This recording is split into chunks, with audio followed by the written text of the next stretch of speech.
మేము శాంతినగర్లో అదే DO office పని మీద పోయి రిటర్న్ వచ్చినాక ఈ పూర్వపల్ల మాకు ఫోన్ చేస్తే ఈ చైతన్య స్కూల్లో బుక్స్ అమ్ముతున్నారంటే నేను కొంచెం బిజీలో ఉండి ఆయన టైం ఇవ్వలేకపోయినా మళ్ళీ డిఓ గారు ఫోన్ చేస్తే వచ్చినాము.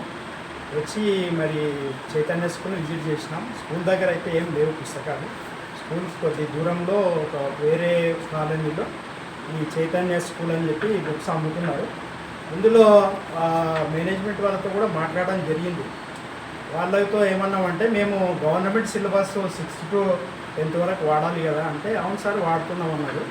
అయితే గవర్నమెంట్ బుక్స్ అమ్ముతున్నప్పుడు ఎందుకు కొనకూడదు అని అంటే వాళ్ళు సరైన సమాధానం ఇవ్వలేదు. వీళ్ళు అమ్మేటువంటి పుస్తకాల్లో మేము ఇప్పుడు ప్రజెంట్గా 8th క్లాస్ తెలుగు బుక్ చూస్తున్నా.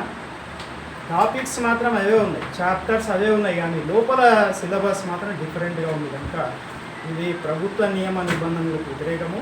తప్పకుండా గవర్నమెంట్ బుక్స్నే వాడాలి.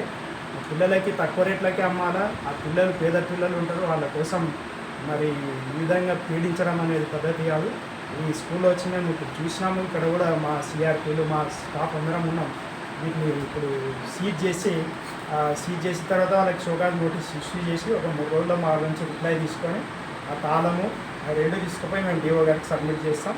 మరి డిఓ గారు తదుపరి చర్యలు తీసుకున్నా మరి సార్ పరిధిలో ఉంటుంది కాబట్టి మేము సార్కు రిపోర్ట్ చేస్తామని ఈ సందర్భంగా మీకు తెలియజేస్తున్నాం.